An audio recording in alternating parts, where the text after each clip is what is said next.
Ei pessoal, sejam todos e todas muito bem-vindas e muito bem-vindos a mais uma aula do Escola Online. A nossa aula é referente ao volume 2 da semana 1 do primeiro ano do ensino médio com o tema As Artes Visuais ao longo da História. Eu sou a Viviane e eu vou te acompanhar por aqui para a gente entender um pouquinho sobre essas manifestações artísticas que tanto caracterizam a nossa civilização. Mas antes disso, que tal você dar um pulinho lá nas nossas redes sociais, começar a nos seguir? Não é inscrito ainda aqui no canal do YouTube? Se inscreve, poxa vida! Aproveita também e já ativa o sininho para estar sempre recebendo os nossos novos conteúdos. E principalmente compartilha isso com os seus amigos, familiares e inclusive com os seus pets. Eu e o Ares estaremos aqui esperando vocês daqui a pouquinho. Até logo!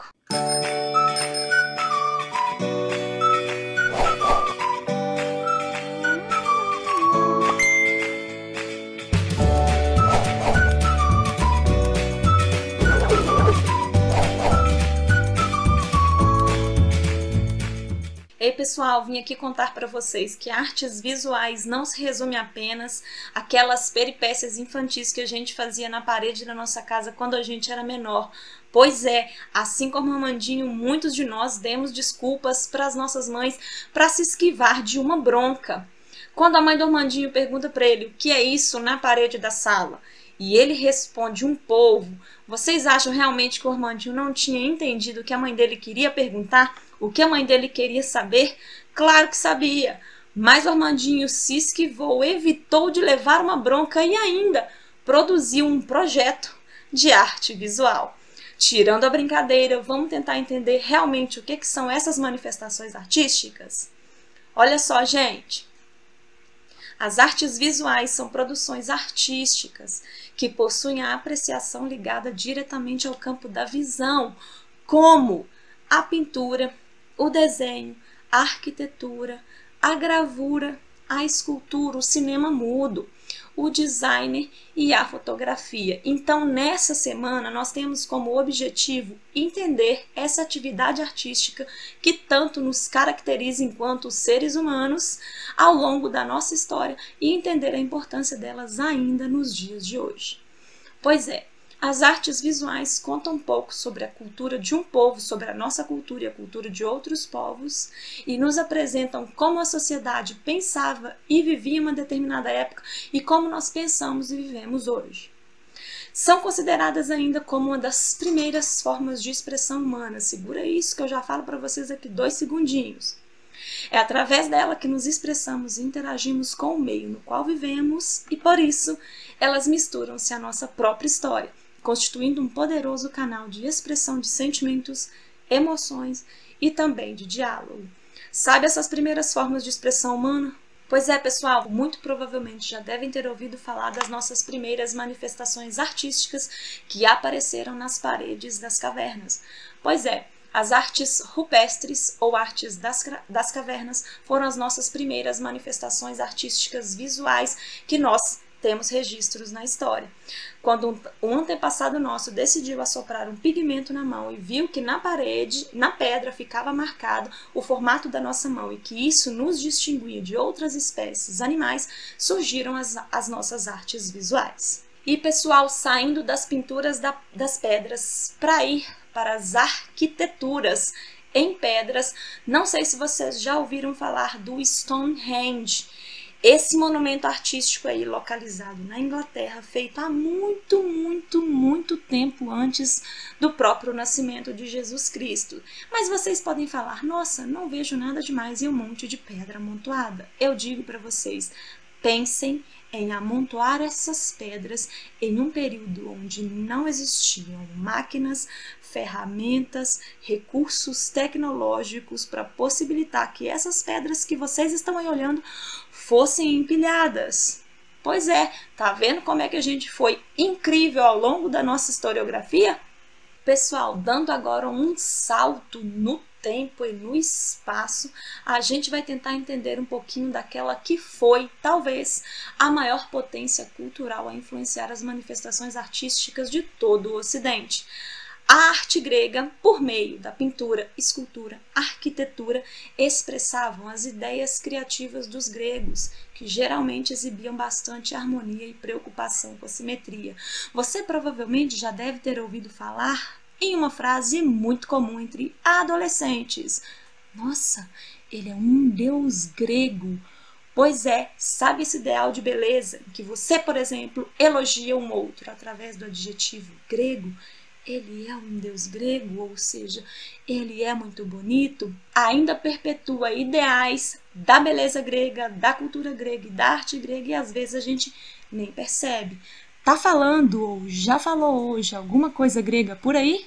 Pessoal, a arte romana foi outra daquela que talvez tenha sido uma das maiores influenciadoras das nossas manifestações artísticas ao longo da história, principalmente atuais. Essa escultura que eu estou apresentando para vocês, muito provavelmente vocês já viram ou em livros de história, ou em livros de sociologia, ou até mesmo em livros de arte, porque ela representa aquele que foi o ideal de perfeição e de beleza influenciado pela cultura grega. Pois é, os romanos basicamente fizeram o famoso surrupiar, roubaram um pouquinho dos gregos, transformaram, melhoraram, aplicaram alguns conceitos romanos aqui e ali e fizeram uma arte autêntica ou autêntica em potencial.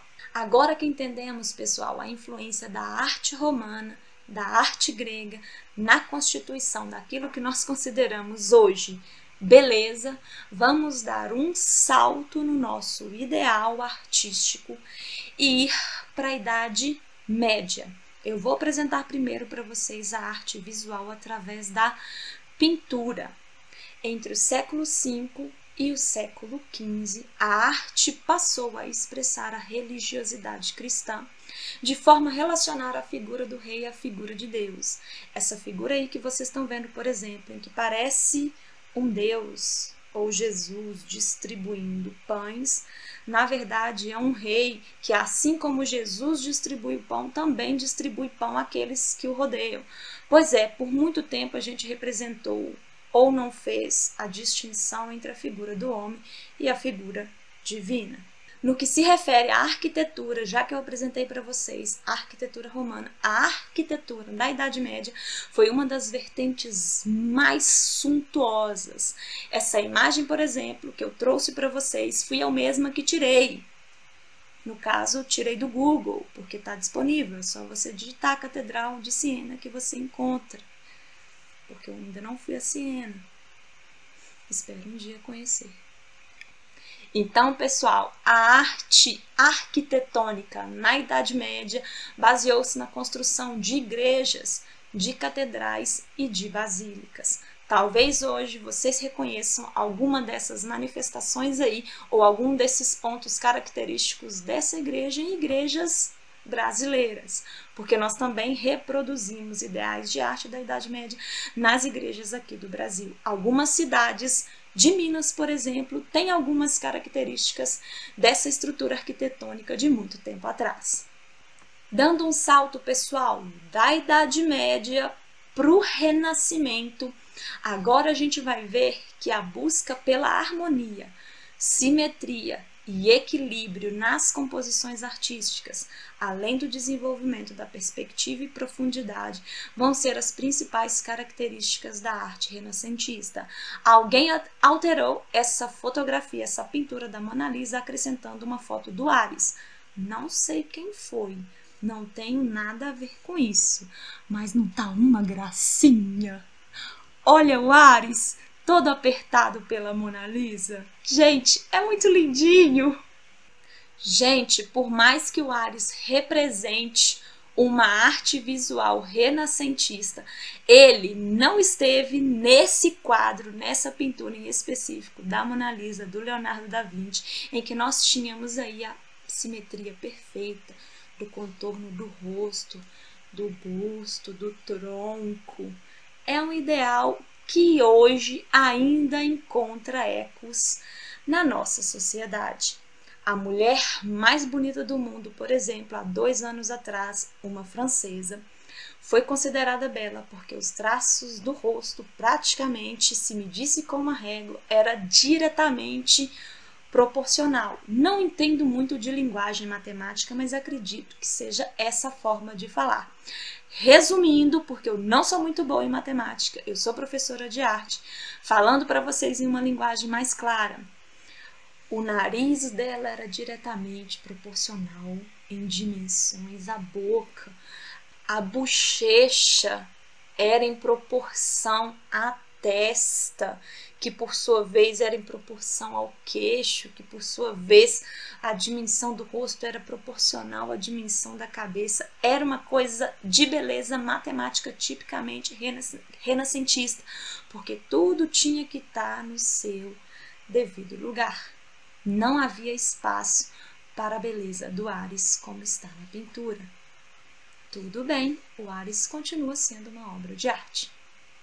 Pois é, pessoal, dando agora um salto na nossa história da arte, a gente vai tentar entender um pouco aquela arte que foi feita a finais do século XIX até meados do século XX.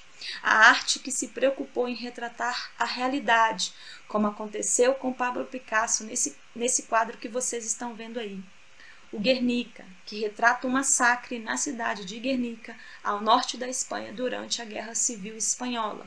Basicamente, esse foi um momento de efervescência cultural que revelava as enormes mudanças trazidas principalmente pela Primeira e pela Segunda Guerra Mundial. Basicamente, nós não podíamos ficar inertes e a arte foi um veículo não só de representação do que estava acontecendo, mas também de protesto. E assim nós chegamos naquela arte em que nós estamos inseridos hoje.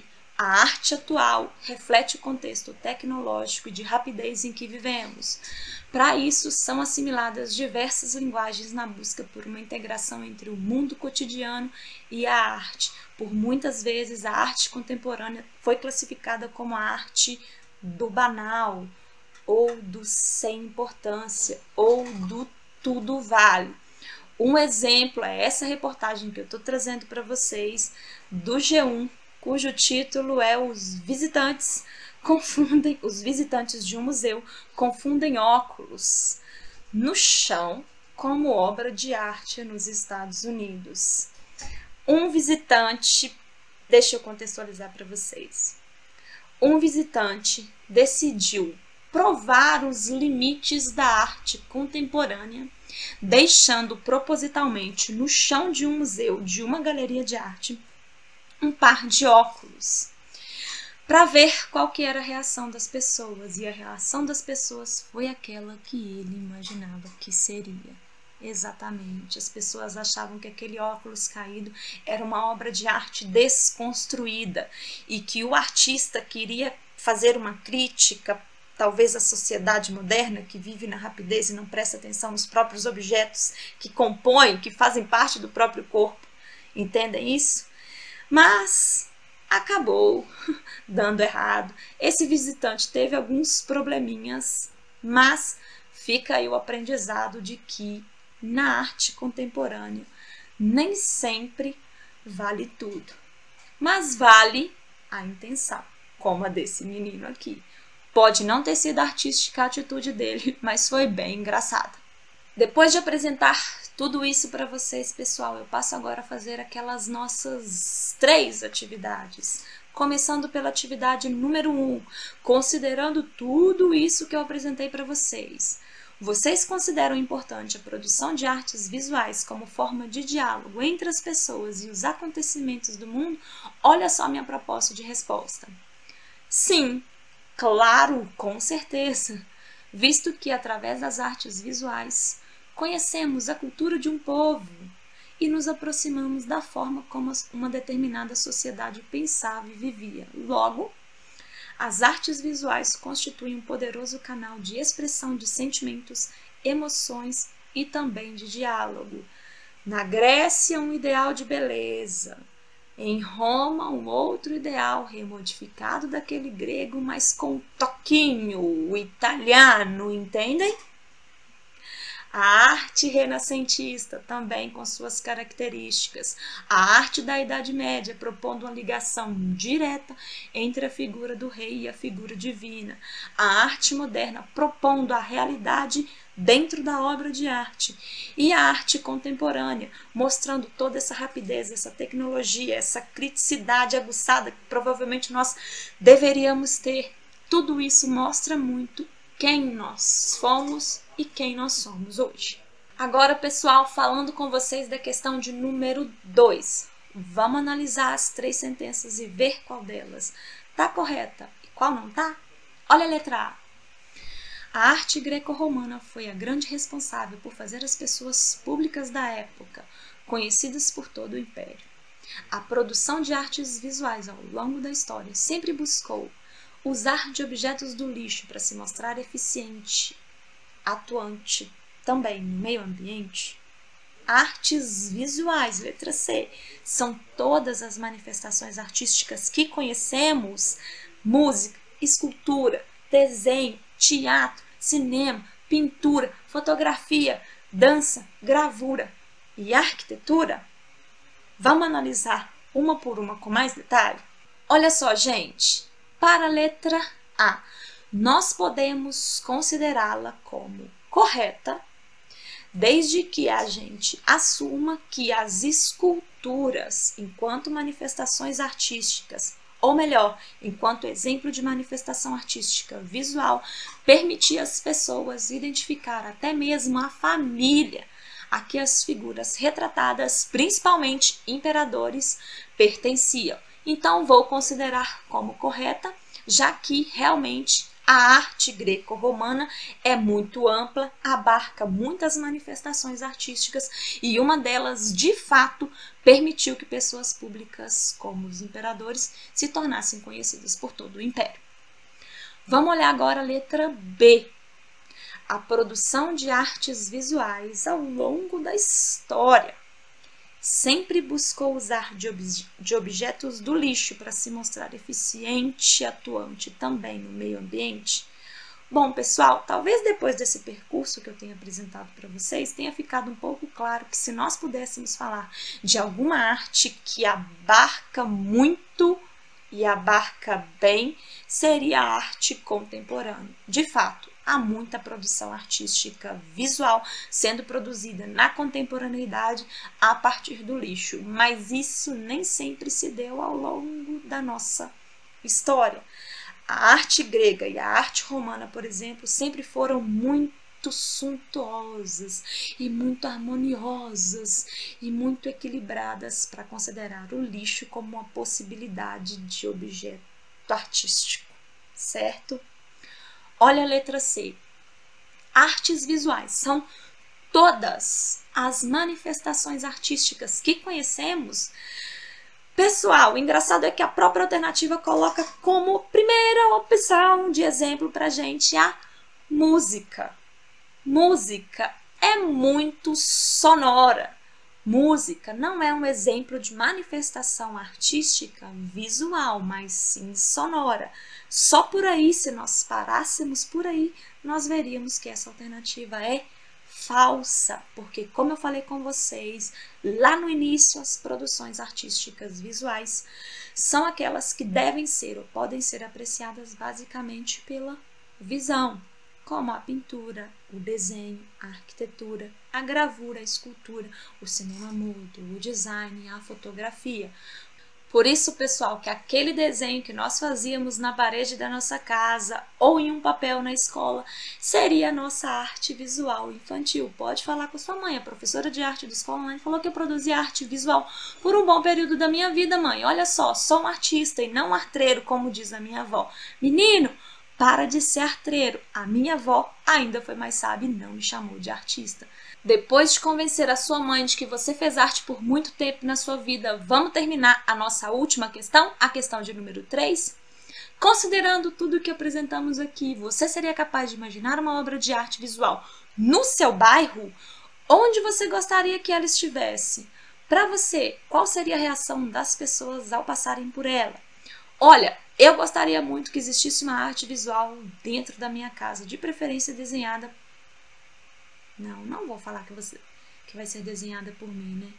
Não sou uma boa artista. Eu falo de arte muito melhor do que produzo arte. Mas isso não exime vocês da responsabilidade de tentar e falar aqui comigo se conseguiu. Certinho? Vamos para a minha proposta de resposta, que é muito melhor do que a minha tentativa de tentar convencer vocês de que eu consigo fazer arte. Eu gostaria que uma obra de arte visual estivesse em cada canto da minha cidade, para que assim as pessoas pudessem ter contato com várias expressões artísticas em um único lugar. Isso evitaria, por exemplo, que a gente fosse para outros espaços tirar fotografia para postar no Instagram. Sobre a reação das pessoas ao passarem por elas, eu acredito que além do encantamento, poderiam ser gerados vários cliques que a gente poderia compartilhar nas nossas redes sociais. E assim, pessoal, vou me despedindo de vocês, mas antes, olha, tem coisinha nova vindo por aí, por isso que você tem que seguir a gente, tem que se inscrever aqui no canal do YouTube, porque você pula o vídeo e não se inscreve no nosso canal. Você não fala com a sua família para se inscrever no nosso canal e nem com os seus pets. Tem coisa legal vindo aí do projeto Enem Eu Não Erro Mais. Fica atento, ligadinho e eu espero vocês na próxima aula. Tchauzinho!